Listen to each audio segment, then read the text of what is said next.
Pai, te agradecemos por mais um dia, Senhor. Te agradeço, Pai, por mais uma vez o Senhor me confiar a oportunidade de falar em Teu nome, Senhor, ainda que eu não seja digno, ainda que eu não seja merecedor, Pai. Mas então eu te agradeço, Senhor, por este momento, te agradeço, Pai, por este dia de descanso para alguns, de trabalho para outros, ó Senhor. Te agradeço pela vida de cada um, Pai, que aqui está reunido conosco, que vai ouvir da Tua palavra, Senhor. E eu peço que o Espírito Santo, neste momento, toque o coração de cada um, que já toque na mente, nos ouvidos, nos olhos de cada um aqui, que possa ir trabalhando já neste momento, Senhor amado, em nome de Jesus. Pai, sobre aqueles que não puderam estar presentes, Pai, eu oro da mesma forma que o Senhor os abençoe, que o Teu Espírito Santo esteja os visitando, Pai, neste momento. Senhor, capacita-me, Pai, aqui com as poucas palavras que tenho, Senhor, capacita-me, Senhor, e usa-me, Pai, para a honra e glória do Teu nome, Senhor amado, que o que falaremos aqui, Pai, o que vamos estudar aqui possa ser compreendido por todos, que possa ser uma mensagem clara, Pai, que possa também trazer à luz aquilo que ainda não tínhamos compreendido até aqui, Pai, das Escrituras. Ensina-nos, Pai, ensina-nos nesse momento e continua nos ensinando constantemente, Pai, em nome de Jesus. Glórias te damos, Paizinho. Amém e amém. E, bom, vamos dar início, então, ou melhor, dar continuidade ao nosso livro aqui, a nossa história contada lá nos Atos dos Apóstolos. E preciso começar falando que eu não acredito em coincidências, né? Não é muito a minha praia dizer que coincidiu de ser assim e tudo e tal, então não acredito muito nisso. Eu sei que a Joyce chegou há pouco tempo, mas aqui tem a Deleia que nos acompanha já desde o início dos estudos. Aqui em casa também a gente sabe como é que funciona, né? Então foram 4 livros, 4 evangelhos. Eu não tinha como programar toda segunda-feira para que no dia de hoje a gente fosse falar sobre Atos capítulo 2. Humanamente, para mim, na minha capacidade, era impossível fazer isso. Então, como não há coincidência, e eu sei que o Senhor prepara todas as coisas, é de uma maneira muito especial hoje que eu me dou conta de que no feriado que estamos vivendo, no dia de hoje, o dia de Pentecostes, vamos falar a respeito de Atos 2, que é a descida do Espírito Santo, propriamente dito, no dia de Pentecostes, né? Então, coincidências à parte, né? E planejamento todo colocado de lado, vamos dar continuidade àquilo que o Senhor preparou para o dia de hoje, né? Não sei se todos tinham se dado conta disso ou só foram lembrar agora que o nosso livro de estudos de hoje é o livro de Atos, e no capítulo 2, vamos lá. E eu não sei, não é um capítulo muito extenso, porém ele é muito rico, assim como toda a palavra, né? Desde de Gênesis a Apocalipse, mas eu acredito que esse capítulo aqui a gente tenha assunto para falar dele, a gente tenha revelações e entrelinhas aí que a gente pode aprender, e eu gostaria de focar nesse capítulo a aula toda hoje aqui. Eu acho que eu não vou me estender além dele. Mas também, se assim o Senhor me permitir, eu gostaria de finalizá-lo hoje também. Amém? Então que o Senhor tome a direção, que a palavra seja dele, e a gente vai começar a leitura. Quem pode, por favor, dar início a essa leitura? Somente os dos versos 1 até o verso 4, por favor. A chegada do Espírito Santo. Ao cumprir-se o dia de Pentecostes, estavam todos reunidos no mesmo lugar. De repente veio do céu um ruído, como que de um vento impetuoso, e encheu toda a casa onde estavam sentados. E lhe apareceram umas línguas como que de fogo, que se distribuíram, e sobre cada um deles pousou uma. E todos ficaram cheios do Espírito Santo e começaram a falar noutras línguas, conforme o Espírito lhes concedia que falassem. Amém, amém. Muito obrigado.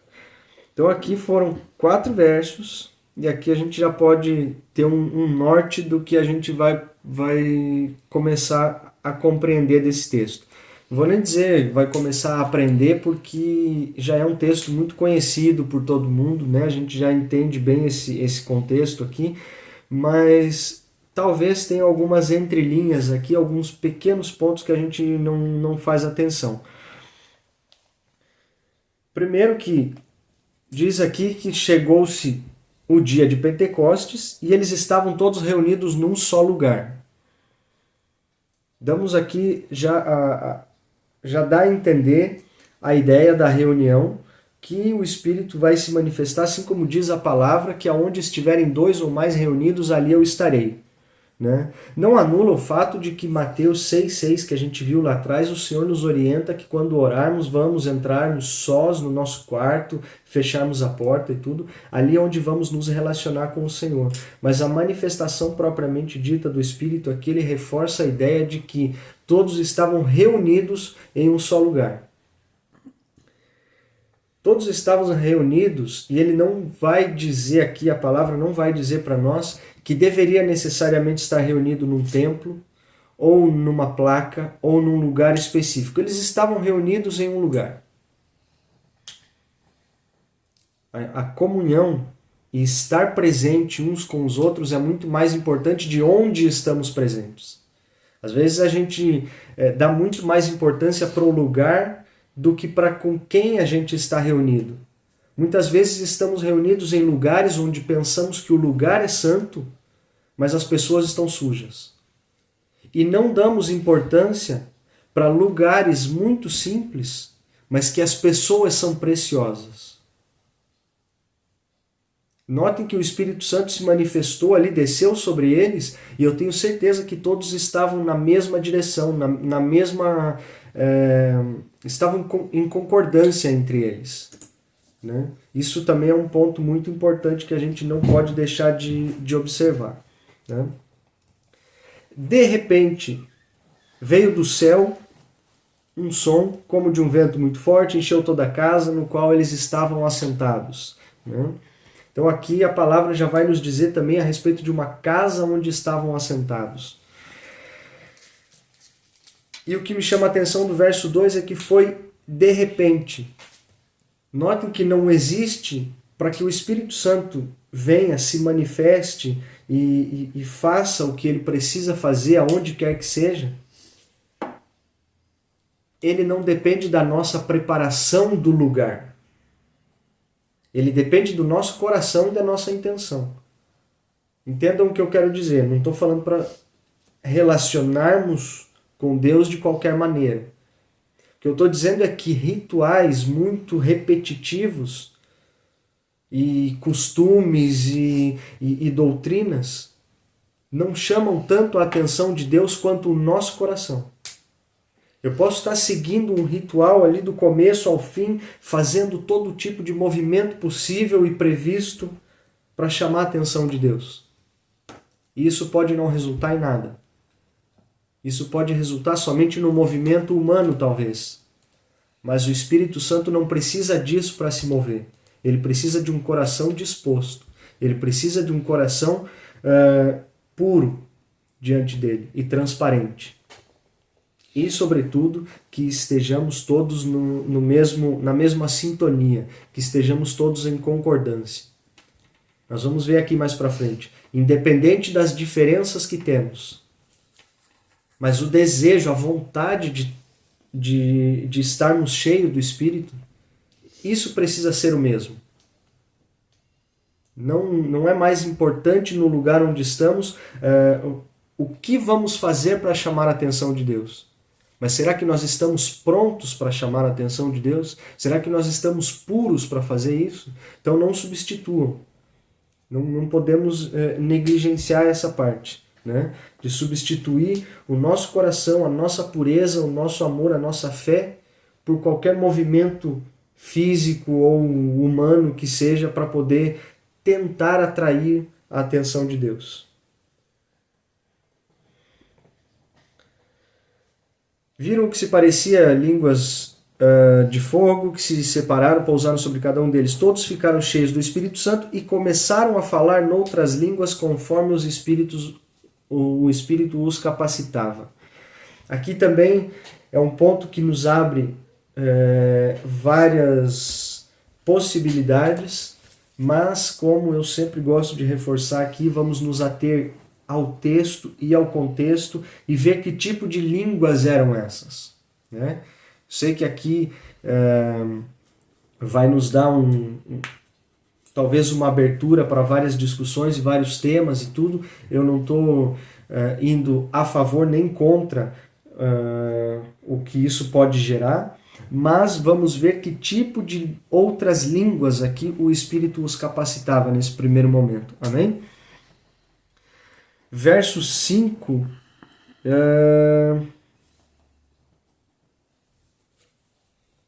Verso 5 até o verso 10, por favor. Quem pode continuar para nós? Ora, estava habitando em Jerusalém judeus, homens piedosos, vindo de todas as nações debaixo do céu. Quando, pois, se fez ouvir aquela voz, afluiu a multidão, que possuiu de perplexidade, porquanto cada um os ouvia falar na própria língua. Estavam, pois, atônitos e admiravam, dizendo: Vede, não são porventura galileus todos esses que aí estão falando? E como os ouvimos falar cada um em nossa própria língua materna? Somos partos, medos, elamitas e os naturais da Mesopotâmia, Judéia, Capadócia, Ponto e Ásia, da Frígia, da Panfilha, do Egito e das regiões da Líbia, nas imediações de Cirene e romanos que aqui residem.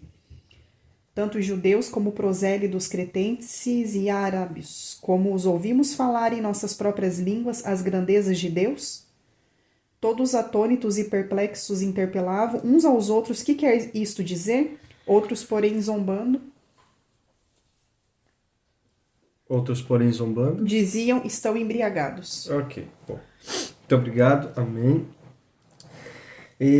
Bom, aqui começamos a entender um pouquinho o que eram tais línguas que o Espírito os capacitava. Vemos aqui que tinham cidadãos de várias nacionalidades, por assim dizer, de várias línguas diferentes, de vários locais geográficos diferentes, e um ouvia o outro falar na sua língua materna. Então, a primeira língua aqui que o Espírito os capacitava a falar era uma língua da qual nós conhecemos. Estou falando aqui de idiomas estrangeiros. Estou falando aqui de línguas compreensíveis para nós humanos, seja de qual nacionalidade for. Talvez nós não falemos todas as línguas, é claro, às vezes um fala uma língua somente, outro fala 2, 3 e 4, mas línguas compreensíveis humanamente falando. É disso que esse texto está falando aqui. É como se hoje tivéssemos reunidos dentro de uma sala franceses, portugueses, espanhóis, árabes e americanos, enfim, 5 ou 6 idiomas diferentes, e cada um ouvia falar na sua própria língua materna. É isso aqui que o texto está falando. Não estou indo além, falando a respeito de línguas estranhas e tudo. Atos 2 está nos falando a respeito destas línguas, né? Está falando a respeito de diferentes idiomas falados pelo mundo todo. E aqui, na descida do Espírito Santo, na vinda, no dia de Pentecostes, o Espírito Santo capacitava com que cada um pudesse ouvir na sua própria língua, né? É isso que a gente interpreta aqui nesse texto, né? O verso 11 nos deixa isso bem claro.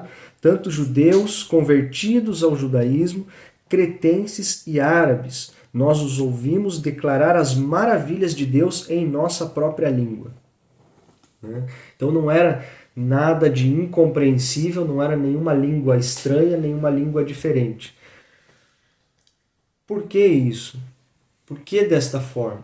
Né? Por que uns ouviam os outros falar na sua própria língua?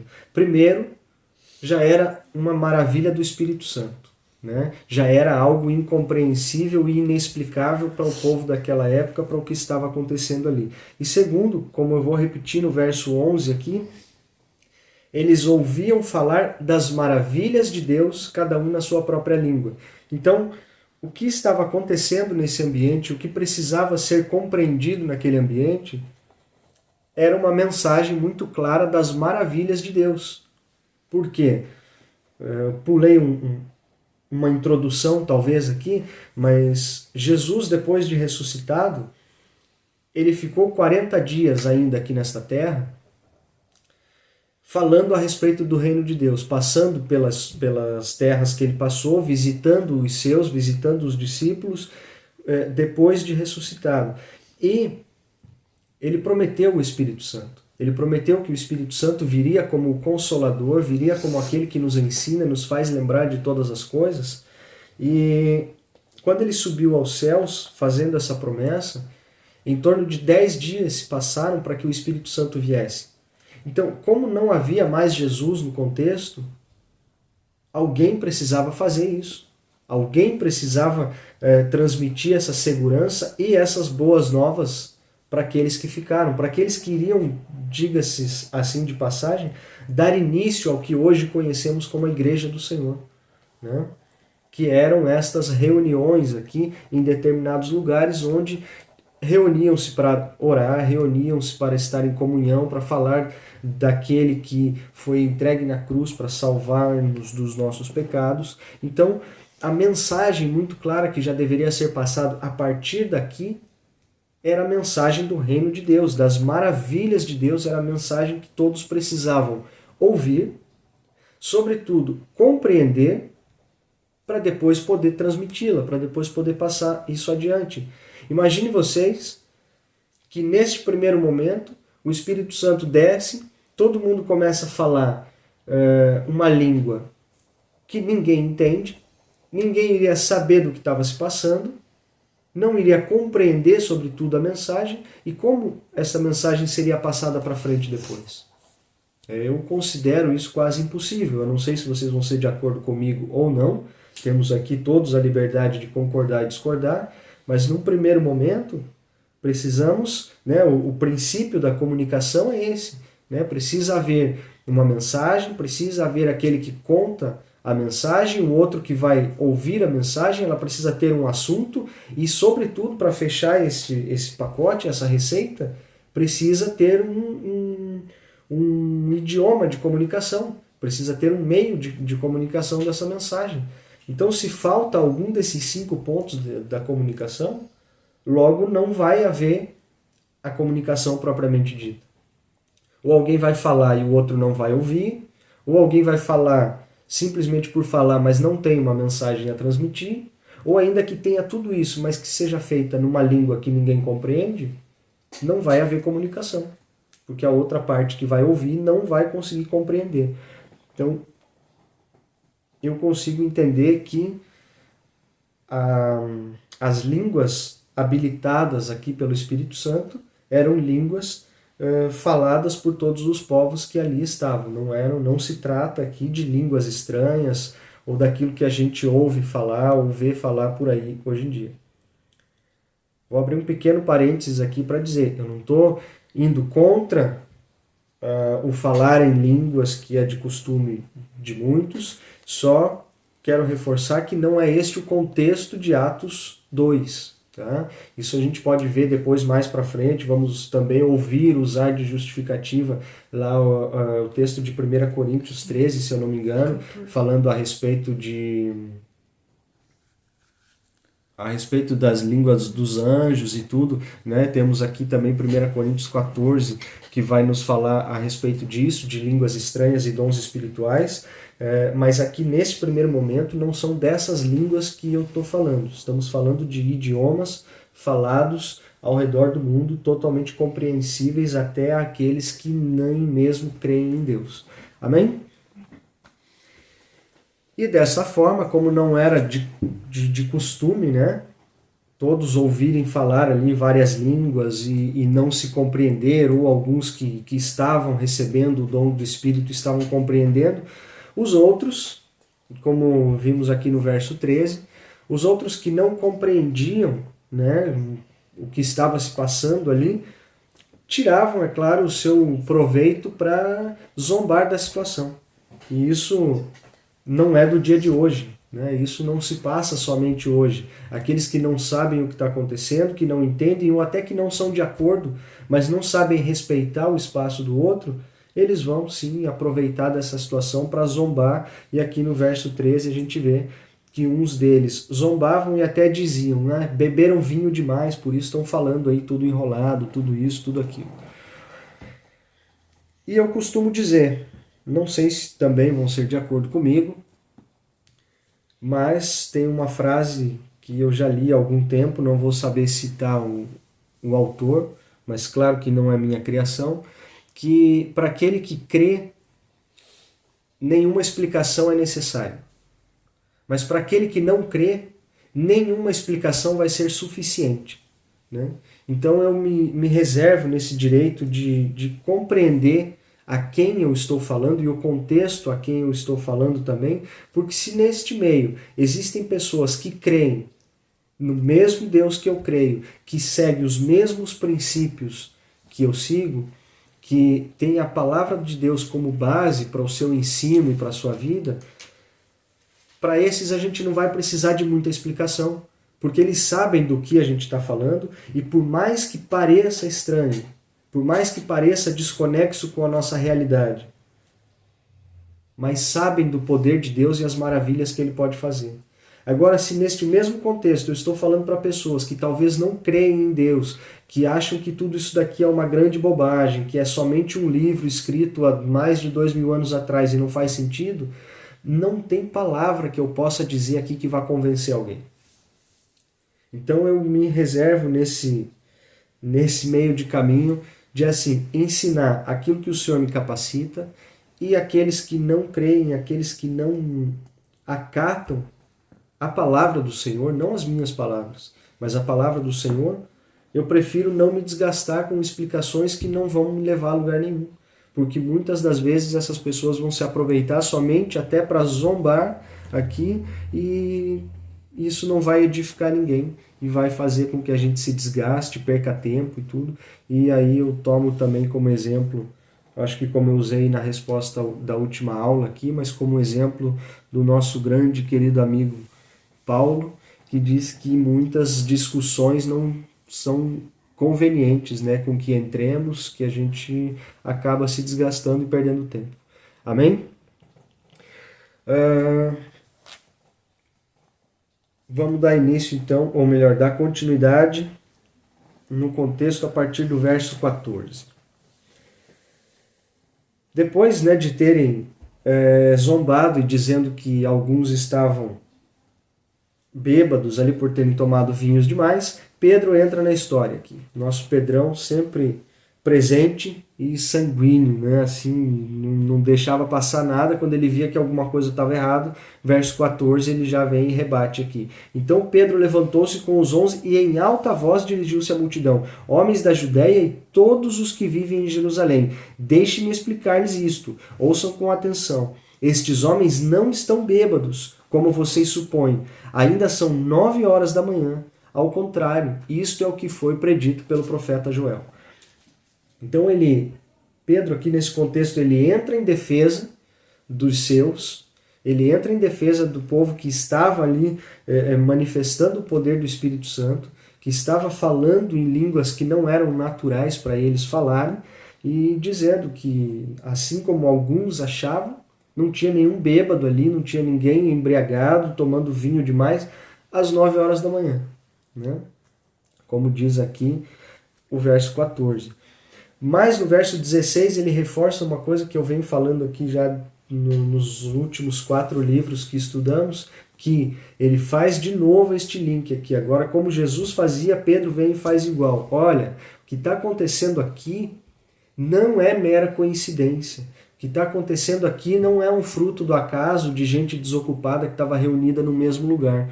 O profeta Joel já falava disso aqui lá atrás. Né? E o verso 17 vai nos relatar aqui o que dizia o profeta Joel a respeito desse tempo que eles estavam vivendo. Verso 17 até o 21. Quem pode, por favor?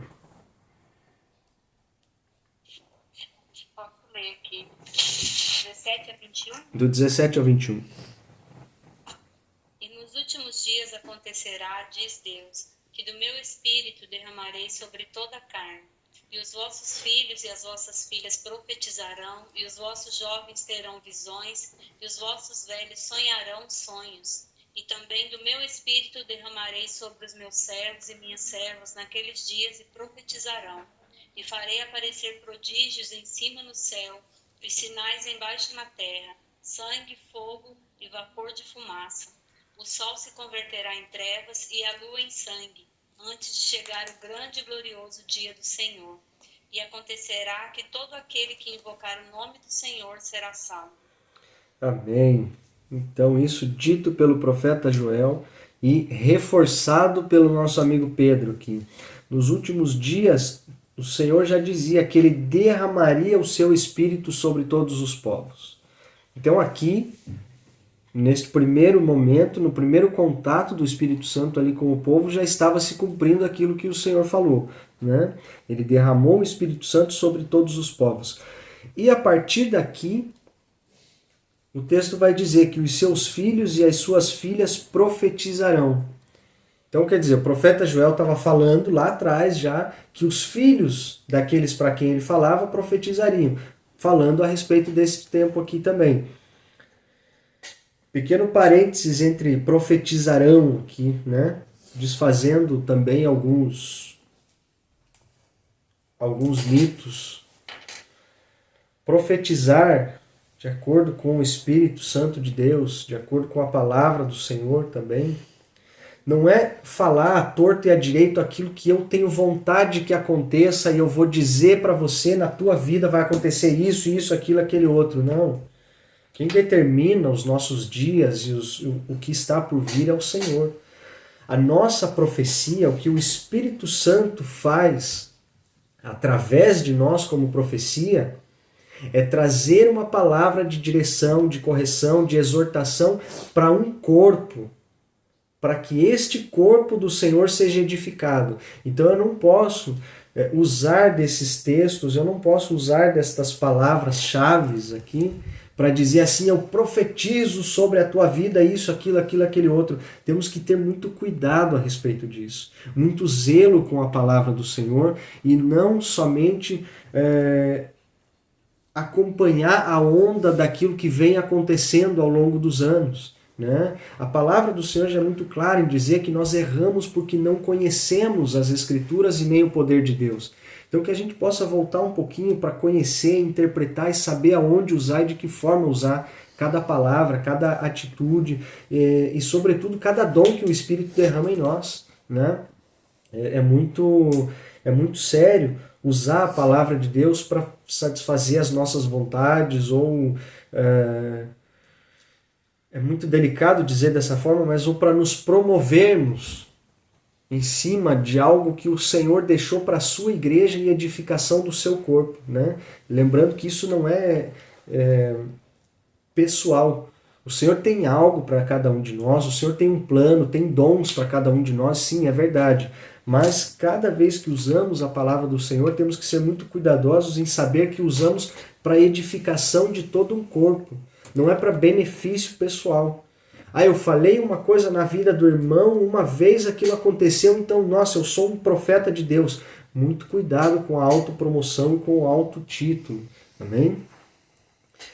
Sejamos zelosos com a palavra do Senhor. Os jovens terão visões e os velhos terão sonhos. Eu me reservo só em ter visão, eu ainda não estou velho para ter sonho, tá? Brincadeiras à parte. Então aqui a gente sabe que o Espírito Santo vai promover isso em nós. O Espírito Santo vai promover estas visões que teremos, vai promover em nós os sonhos que teremos. Aqui é claro que o texto usa os jovens visões, os velhos sonhos, mas não é via de regra. Então você só vai ter uma visão se for jovem, quando passar a ser velho você vai sonhar e não vai ver mais nada. Não, também não é ao pé da letra, né? É a maneira que o Senhor tem de se manifestar com cada um. Né? Sobre os meus servos e as minhas servas derramarei do meu espírito naqueles dias e eles profetizarão. Ele mostrará maravilhas no céu, enfim, tudo aquilo, né, que a Deleia já leu para nós aqui.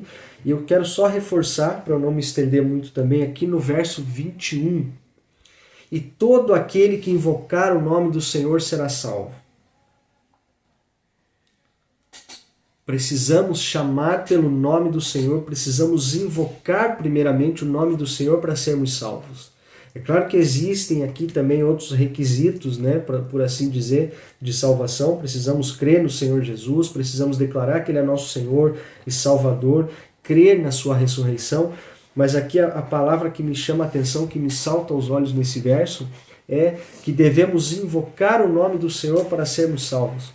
Por que esse invocar aqui? Se a gente for recorrer ao nosso amigo dicionário, simplesmente para ter o conhecimento, né, que precisamos andar alinhados. Conhecimento, cultura, espírito, uma coisa vai andar alinhado com a outra. A gente não pode negligenciar um em detrimento do outro, né?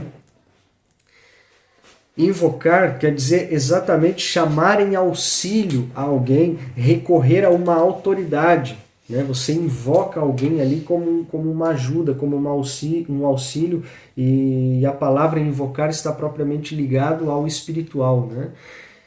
Então, fica difícil para mim acreditar que vamos invocar alguém a quem não conhecemos ou a quem não cremos. Né? Então eu acredito muito que invocar só pode ser possível, porque assim, falar o nome de alguém, chamar o nome de alguém, a gente pode fazer mesmo que a gente não conheça, não quer dizer que ele vai nos atender. Agora, quando invocamos, é aquele a quem conhecemos e fazemos confiança que ele vai estar no momento difícil para nos socorrer. Esse é o sentido da palavra invocar do verso 21 aqui. Então, se estamos ali nessa situação, invocando o nome do Senhor, pedindo ajuda, pedindo um auxílio a Ele, é porque cremos nele, é porque confiamos que Ele vai nos socorrer na hora da aflição, né? E por isso recorremos a Ele. Então, não é de qualquer forma que o faremos. Amém? Verso 22. Israelitas, ouçam estas palavras. Jesus de Nazaré foi aprovado por Deus diante de vocês por meio de milagres, maravilhas e sinais que Deus fez entre vocês por intermédio dele, como vocês mesmos sabem. Este homem lhes foi entregue por propósito determinado e pré-conhecimento de Deus. E vocês, com a ajuda de homens perversos, o mataram, pregando-o na cruz. Mas Deus o ressuscitou dos mortos, rompendo os laços da morte, porque era impossível que a morte o retivesse. Amém? Aqui uma das coisas que eu vejo já nesse contexto é que Pedro ele primeiro entra em defesa daquele povo que estava falando em línguas que não eram conhecidas por todo mundo, mas todo mundo estava se entendendo. Pedro ele intervém naquele momento. Notem que, mais uma vez, ele intervém, mas pelo bem comum. Pedro ele não intervém para dizer assim, eu sei, eu faço, eu posso, eu faço e aconteço. Não. Pedro ele intervém por um bem comum. Ele intervém por um corpo que estava se levantando. E depois disso, depois da citação que a gente leu aqui do profeta Joel, o verso 22, o qual eu li aqui, faz o quê? Qual é o contexto desse verso 22 até o 24 que a gente leu? É o nosso modelo, não sei se vocês vão ser de acordo comigo, mas eu gosto de interpretar dessa forma. Verso 22 e 24 de Atos dos Apóstolos, capítulo 2. Ele deve ser o nosso modelo de evangelismo.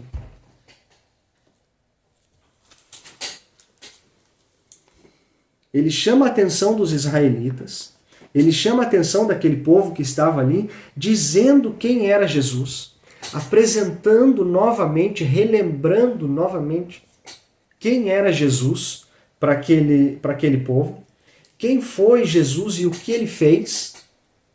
Ele trouxe à memória daquele povo o que eles fizeram com Jesus, e ele finaliza isso dizendo que o Senhor, Deus, o Pai, o ressuscitou dos mortos, rompendo os laços da morte, porque era impossível que a morte o retivesse. Esse aqui é assim, lógico que existem muito mais além disso, mas esse deve ser o nosso carro-chefe, o nosso pano de fundo para o evangelismo. Apresentar Jesus para as pessoas, dizendo quem ele era, o que ele fez e o que o Senhor fez por ele. O livrando da morte. E aqui, é claro, o texto não vai falar a respeito disso, não é sobre evangelismo que eu estou falando, mas depois vai ter uma continuidade dizendo que ele veio para nos salvar dos nossos pecados, enfim. Mas esse é o nosso modelo de evangelismo. Apresentar Jesus para as pessoas, trazendo o que ele fez, quem ele é, a injustiça que foi cometida e o que o Senhor fez com ele, ressuscitando e livrando da morte. Estamos longe de fazer evangelismo com aquilo que a gente vê nas ruas hoje. Com o perdão a todos que estão me ouvindo, se não for de acordo comigo, não há problema nenhum, mas determinados modelos de evangelismo que nós vemos hoje chega a ser vergonhoso. Atendem uma minoria, uma meia dúzia de necessitados. Eu sei que essa é a nossa função como igreja, de ir para as ruas e atender os necessitados, os órfãos e as viúvas. Eu sei disso. Não estou esquecendo dessa parte da Bíblia, não. Só que não podemos ir para as ruas, servir uma refeição uma vez no ano, em datas específicas, para chamar a atenção de um povo, ter a audácia de registrar isso para depois postar na rede social para mostrar o que estamos fazendo e chamar isso de evangelismo. Malmente falamos de Jesus quando passamos nesses lugares. O que a gente faz é dar um abraço no necessitado e falar Jesus te ama. Mas a gente não senta para saber o problema que aquela pessoa está passando, o porquê que ela está na rua, qual a dificuldade que ela tem e o que nós podemos fazer pelas suas vidas com frequência. E, sobretudo, sem uma câmera na mão, por favor. Então, isso aqui, apresentar Jesus, dizer para que ele veio, o que ele fez e o que ele fará por nós, esse é o nosso pano de fundo de evangelismo. E Pedro nos deixa isso como exemplo aqui nesses versos. Amém? Vamos dar continuidade no verso 25. A respeito dele disse Davi. Mais uma vez aqui, Pedro está nos lembrando lá do Antigo Testamento. Não podemos desvincular uma coisa da outra. Amém, meus irmãos? Disse Davi já a respeito dele. Isso aqui está relatado lá no Salmo 16, para quem quiser depois ir lá e ler o que Davi falou. O Salmo de Davi é o Salmo 16, vai estar lá pelo verso, a partir do 10 ou 11 isso daqui, mas recomendo ler o Salmo todo também para não perder o contexto. Eu sempre vi o Senhor diante de mim, porque Ele está à minha direita, não serei abalado. Por isso o meu coração está alegre e a minha língua exulta. O meu corpo também repousará em esperança. Porque tu não me abandonarás no sepulcro, nem permitirás que o teu santo sofra decomposição. Tu me fizeste conhecer os caminhos da vida e me encherás de alegria na tua presença. Até aqui a citação de Davi lá no Salmo 16, ao qual Pedro relembra que já foi falado a respeito de Jesus. Porque aqui Davi ele dá um norte, ele dá um panorama do que estaria, do que se passaria e daquele que estaria sentado à direita de Deus Pai. Verso 29.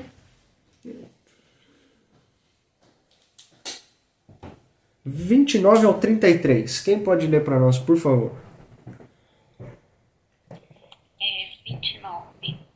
Irmão, seja-me permitido dizer a vós livremente acerca do patriarca Davi, que ele morreu e foi sepultado entre nós. Está até hoje a sua sepultura, sendo, pois, ele profeta, e sabendo que Deus lhe havia prometido com juramento que faria sentar sobre o seu trono um dos seus descendentes. Prevendo isto, Davi falou da ressurreição de Cristo, que a sua alma não foi deixada no inferno, nem a sua carne viu a corrupção. Ora, a este Jesus, Deus ressuscitou, do que todos nós somos testemunha, de sorte que, exaltado pela destra de Deus e tendo recebido do Pai a promessa do Espírito Santo, derramou isto que vós agora vedes e ouves. Amém, amém. Então aqui entendemos ainda o que Pedro acrescenta a esse texto de Davi, né? Sabemos que ele morreu, foi sepultado, mas sabemos que o Senhor prometeu a ele que colocaria um dos seus descendentes no trono, à direita de Deus Pai. Sabemos muito bem que o nosso Senhor Jesus Cristo é descendente de Davi, né? Sabemos que então esta linha que foi prometida a Davi está ali hoje assentado à direita de Deus Pai no trono. E assim, dessa forma, ele preveu e falou da ressurreição de Cristo, escrevendo lá no seu texto, né, nos Salmos, e que o seu corpo não conheceria a decomposição. Seria este, então, o corpo de Jesus. Deus ressuscitou este Jesus e todos nós somos testemunhas desse fato. Então ali Pedro está afirmando mais uma vez para aqueles que estavam com ele que eram testemunhas da ressurreição de Jesus, né? Que a gente já vê com um pouquinho mais de força a afirmação de Pedro, chamando a atenção dos outros que ali estavam com eles para que eles não se esquecessem deste fato de que todos eles eram testemunhas. Então não era nada que aquilo que eu ouvi falar, alguém me contou disso, daquilo. Não, todos eles eram testemunhas, porque durante 40 dias após a sua ressurreição, o Senhor Jesus se apresentou a eles, eles identificaram Jesus até que ele foi levado aos céus, né? Verso 33 vai dizer, exaltado à direita de Deus. Então sabemos que o Senhor Jesus está à direita do Deus Pai e recebeu o Espírito Santo prometido e derramou agora sobre vocês, o que vocês veem e ouvem. Então é um reforço para aquilo que está se passando ali. Pedro está clareando a situação para aqueles que ainda estavam um pouco perdidos ali, e mesmo para aqueles que estavam fora do contexto, achando que estava todo mundo bêbado 9 horas da manhã, ele está trazendo a explicação. Creu, não creu, a amizade é a mesma, está tudo certo. Mas Pedro fez o seu papel. Papel esse que nós devemos assumir também. E não, às vezes, quando vem um assunto desse meio polêmico, no meio de pessoas que nem conhecem o que é Bíblia, quem foi Jesus e tudo, às vezes a gente dá uma de desentendido, se faz de cego, de surdo, fecha o olho, vira as costas e sai, e a gente não defende, a gente não coloca ali o nosso Senhor em evidência. Às vezes por medo, às vezes por vergonha ou por qualquer outro motivo, não temos a mesma atitude de Pedro. E aqui a gente aprende que deve ter, porque foi assim nos primeiros dias e assim vai ser até o final dos dias. Não há nada que possa mudar isso. É o nosso papel. Amém? Pois Davi, continuando o verso 34 aqui, ele não subiu aos céus, mas ele mesmo declarou, o Senhor disse ao meu Senhor, senta-te à minha direita. Então o Senhor, Deus Pai, disse ao Senhor de Davi, que era Jesus Cristo, né? Que além de descendente ali vindo depois, mas ainda assim Davi o chamava já e o reconhecia como Senhor. Então Davi lá no tempo dele já falava a respeito de Jesus, né? Já sabia que ele viria, por quê? Porque foi revelado isso a ele. Senta-te à minha direita. E olha um detalhe aqui, o Senhor, eu vou ler de novo para que a gente não perca o fio, entenda o verso no seu contexto e não use mais incorretamente, porque isso aqui é usado de uma forma também absurda, ao menos assim eu já ouvi, eu não sei se vocês vão concordar comigo. O Senhor disse ao meu Senhor, senta-te à minha direita, até que eu ponha os teus inimigos como estrado para os meus pés. O Senhor disse ao meu Senhor, senta-te à minha direita, até que eu ponha os teus inimigos como estrado para os meus pés. Eu não posso de forma alguma usar desse texto para justificar que Deus vai agir de justiça contra os meus inimigos, contra aqueles que não gostam de mim ou que até eu mesmo tenho alguma magoazinha com os outros. O texto, meus irmãos, queridos, amigos e amados, o Senhor está falando para o Senhor de Davi. Entendam o contexto aqui, Deus falando com Jesus, vem aqui, meu filho amado, querido, senta à minha direita e fica aqui, até que eu ponha os teus inimigos como estrado dos meus pés. Os inimigos de Jesus. Os inimigos desse contexto é de Jesus, não é o meu e o seu. Eu não posso usar e me apropriar da palavra de Deus e querer que Deus faça justiça por aqueles que estão fazendo mal para mim. Porque os meus inimigos são aqueles que vão contra aquilo que eu acredito, contra aquilo que eu prego, e automaticamente são os inimigos também do Senhor. Eu não posso diminuir Deus ao ponto de dizer assim, Senhor, vem aqui, briga com os meus inimigos, com aqueles que não gostam de mim, faz a tua justiça. E muitas vezes a gente não se dá conta que o problema que você tem com o teu vizinho, que você chama de inimigo, foi só mal entendido.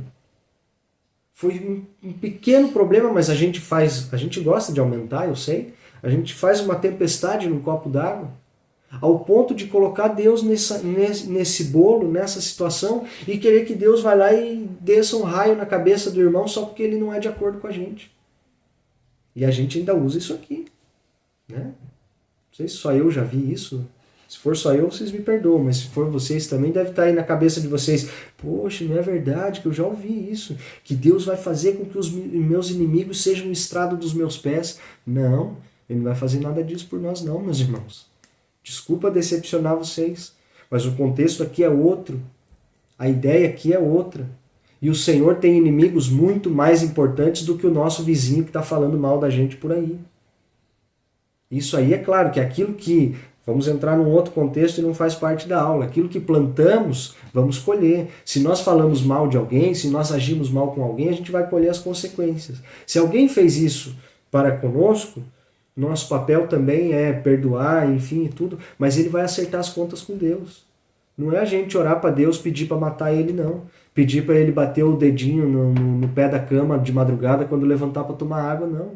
Não é desejar o mal para o outro. Então, eu não posso olhar para ninguém, chamar de meu inimigo e ainda querer que o Senhor faça justiça contra ele. Porque aí eu já estou desejando mal para o meu próximo.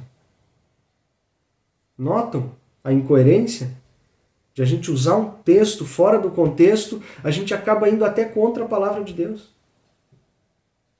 Amém? Não sei se eu estou ficando maluco sozinho ou se tem alguém de acordo comigo aqui, né? Se foi claro, amém. Se não foi claro, eu vou tentar explicar de uma outra forma mais tarde. Vão vir as questões, eu sei. E estou aqui aberto para responder e para ouvir e para ser corrigido se necessário também, porque eu também erro. Amém? Verso 36. Verso 36. Portanto, que todo Israel fique certo disto. Este Jesus, a quem vocês crucificaram, Deus o fez Senhor e Cristo. Quando ouviram isso, ficaram aflitos em seu coração e perguntaram a Pedro e aos outros apóstolos: Irmãos, o que faremos? E Pedro prontamente respondeu, verso 38, arrependam-se e cada um de vocês seja batizado em nome de Jesus Cristo para perdão dos seus pecados e receberão o dom do Espírito Santo. Pois a promessa é para vocês e para os seus filhos e para todos os que estão longe, para todos quanto o Senhor, o nosso Deus, o chamar. Amém? Então, Pedro, nesse primeiro contato, nessa primeira reunião, vamos se dizer assim, se eu puder ter a liberdade de chamar no primeiro culto aqui, depois da ascensão de Jesus e a vinda do Espírito Santo, Pedro ele nos dá dois ensinamentos muito importantes aqui. E a gente olha para Atos 2 e a gente só vê assim, é a descida do Espírito Santo, amém? Legal, é isso o contexto. Mas a gente não pode passar do lado dos ensinos de Pedro aqui e fazer de conta que não viu, fazer de conta que não identificou. Que no verso 22 até o verso 24 a gente usa de modelo para o nosso evangelismo e aqui no verso 38 é o modelo da nossa pregação do evangelho. É o modelo da mensagem a ser transmitida, é a base da mensagem a ser transmitida. Arrependam-se e cada um de vocês seja batizado em nome de Jesus Cristo para perdão dos seus pecados e recebam os dons do Espírito Santo. A primeira atitude que temos que tomar aqui, que temos que ensinar também a ser tomada essa atitude, é se arrepender dos nossos pecados. E hoje a gente não ouve mais falar disso. É difícil uma pregação atual que seja já expositiva da palavra de Deus, que leve ao arrependimento e ao perdão dos pecados. E aqui o modelo do início de tudo está aqui, e a gente esqueceu e se perdeu no caminho. Verso 40. Com muitas outras palavras os advertia e insistia com eles: salvem-se desta geração corrompida. Os que aceitaram a mensagem foram batizados e naquele dia houve um acréscimo de cerca de 3.000 pessoas. Os que aceitaram foram batizados. Os que não aceitaram, o que a gente pode fazer? Vai chorar por eles? Não, a gente vai orar para que uma hora o Espírito Santo convença, para que o Senhor faça o seu trabalho. E temos que ter a plena consciência disso. Também não se espantem muito com o que eu vou falar, mas no verso 39 a gente leu aqui: pois a promessa é para vocês, os seus filhos e para todos que estão longe, para todos quanto o Senhor nosso Deus chamar. Aqueles que não aceitarem, pode ser por opção, ou pode ser porque o Senhor nem mesmo chamou. Porque eu já falei isso aqui algumas vezes, eu tenho um pouco de receio de repetir, mas não tenho medo de errar, que existem povos, existem nações, existem certos grupos de pessoas que eles já estão destinados à perdição. Nem todos, apesar de ser a vontade do Senhor, mas nem todos serão salvos no grande dia da vinda do Senhor. Porque desde aqui, onde existiam aqueles que não criam, onde existiam aqueles que zombavam da mensagem, hoje esse número só se faz aumentar, e voluntariamente. Ou só eu que conheço pessoas que ainda recusam a palavra de Deus, que se declaram ateus, que se declaram totalmente contra a palavra de Deus. Acredito que não seja só eu que tenha ouvido isso.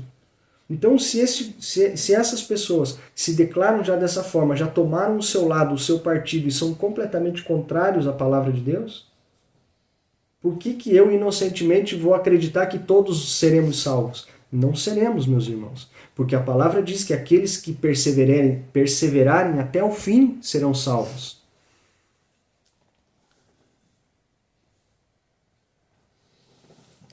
Um pouquinho mais para frente no contexto aqui, lá na carta de 2 Pedro, se eu não me engano, vai dizer que o Senhor quer que todos se arrependam. É a vontade do Senhor, mas Ele não vai obrigar a todos a fazerem isso. Ele não quer que ninguém se perca e que todos se arrependam.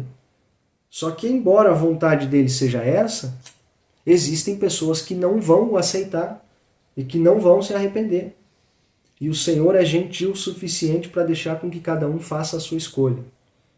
Ele é poderoso, Ele é soberano, Ele é onipotente, onipresente, mas Ele é gentil acima de tudo.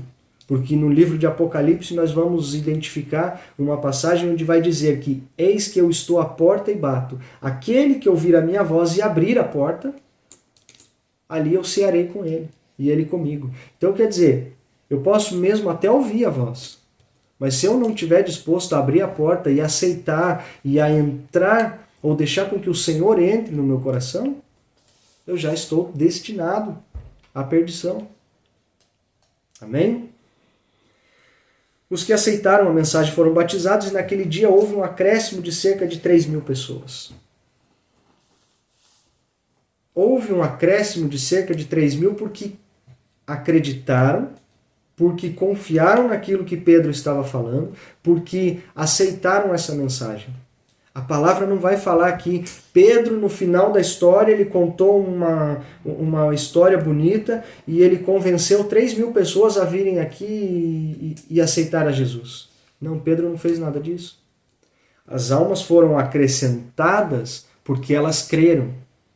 Se a pessoa não crê, meus irmãos, se não for pelo Espírito Santo, não há história que eu conte, não há apelo que eu faça, que eu vá acrescentar 1, 2, 3, 10 ou 5.000 almas.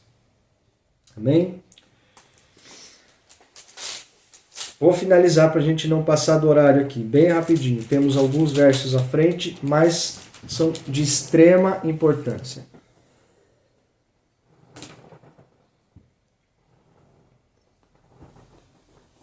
Verso 42.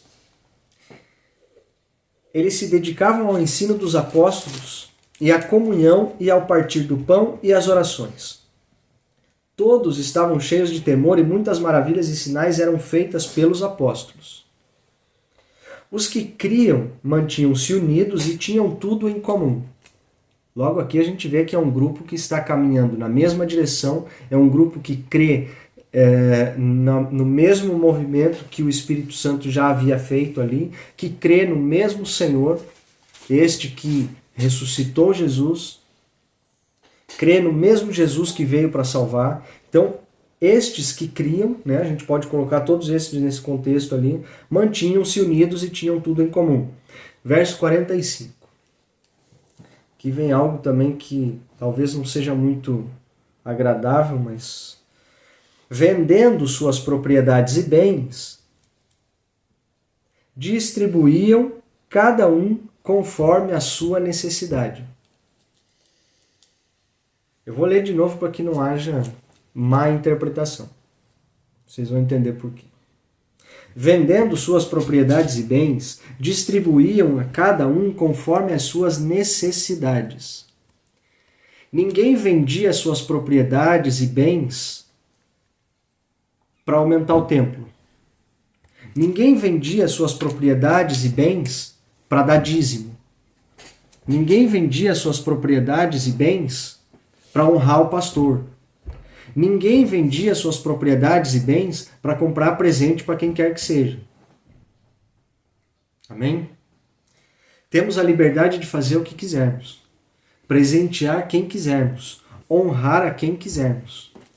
Somos livres, trabalhamos e temos os nossos recursos para isso, e não há problema nenhum e não há pecado nenhum nisso. O que a gente não pode fazer é se apoiar nisso aqui para dizer que é necessário fazer. Eu não posso me apoiar em determinados textos para dizer que o Senhor mandou fazer assim, assim, assim. Não, a verdadeira religião pregada pela palavra do Senhor é cuidar dos órfãos e das viúvas. É repartir os seus bens para que não haja necessidade no meio do corpo. O que passar disso é muito delicado. Todos os dias continuavam a reunir-se no pátio do templo, partiam o pão em suas casas e juntos participavam das refeições, com alegria e sinceridade no coração, louvando a Deus e tendo a simpatia de todo o povo.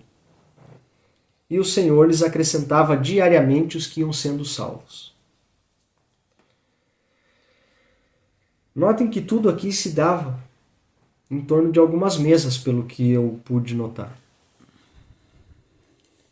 Eles continuavam a reunir-se no pátio do templo, mas partindo o pão em suas casas e juntos participavam das refeições. Além disso aqui, cada um estava vivendo a sua vida. Cada um estava fazendo aquilo que deveria ser feito. Ninguém passava 24 horas ali dentro de um templo. Eles poderiam ir todos os dias. Eles poderiam fazer as refeições juntos. Mas cada um tinha também a sua família, a sua prioridade, tinha ali os seus trabalhos, talvez, e tudo. Por quê? Porque se não tivesse trabalho, eles não tinham com o que se sustentar. Hoje a gente acaba atribuindo tudo isso a Deus, né? Eu estou aqui, eu estou 24 horas dentro da igreja, 7 dias por semana aqui dentro, então o Senhor tem que me sustentar. Não, o Senhor não vai fazer isso por você. A não ser que Ele te peça para que você se dedique a isso.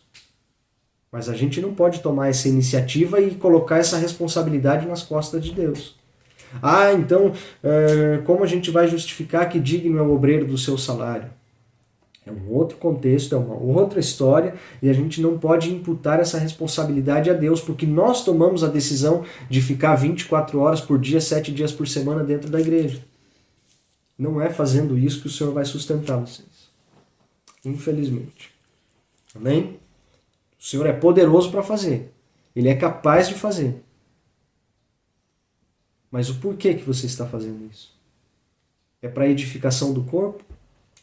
É para simplesmente dizer que você é melhor ou mais espiritual que o outro e está há 7 dias dentro da igreja? Qual é a intenção do seu coração? É isso que o Senhor vai sondar. Aqui o contexto onde a gente está lendo, Todos estavam ali maravilhados com o Espírito Santo, sabemos por que eles estavam reunidos, e aqui a palavra é muito clara em nos dizer: eles partiam o pão em suas casas e participavam das refeições com alegria e sinceridade do coração, louvando a Deus e tendo a simpatia de todo o povo. Muitas vezes, quando temos muitas atividades dentro da igreja em dias repetidos, eu arrisco a dizer, mas isso não é a maior alegria do nosso coração. A gente acaba assumindo muito compromisso, achando que está trabalhando para Deus, e no fim a gente está indo lá todos os dias com um peso no coração, dizendo, poxa vida, eu me comprometi, então eu tenho que cumprir isso daqui que eu me comprometi, e nem é a tua maior vontade. Então não espere fazer algo por obrigação para Deus e Ele vai retribuir da maneira que você espera que Ele retribua. Primeiro temos que ter a alegria no coração, a sinceridade do coração, com o qual propósito estamos fazendo isso. E aí a última frase do verso aqui que me chama mais atenção ainda. E o Senhor lhes acrescentava diariamente os que iam sendo salvos. Quer dizer, a gente faz com alegria, a gente faz com sinceridade, a gente faz aquilo que nos é cabido de fazer. E o resto é o Senhor que vai acrescentar. Atualmente a gente inverteu a coisa um pouquinho assim e está fazendo por obrigação, está fazendo para mostrar, está fazendo para tentar ser o melhor. E daí o que a gente faz no final das contas? Porque o Senhor não acrescenta nada, a gente vai buscar. A gente vai induzir pessoas a virem na nossa igreja. A gente vai induzir pessoas a aceitarem Jesus de qualquer forma. A gente vai induzir pessoas a se batizarem só para se tornarem um número na nossa rede social e dizer, eu fiz com que 10 mil pessoas aceitassem Jesus. Eu ganhei tantas almas para Jesus. Eu batizei não sei quantos. O início de tudo aqui é completamente diferente ao inverso disso. Tenhamos cuidado, interpretemos as Escrituras e coloquemos em prática aquilo que a gente aprende de maneira coerente. Amém?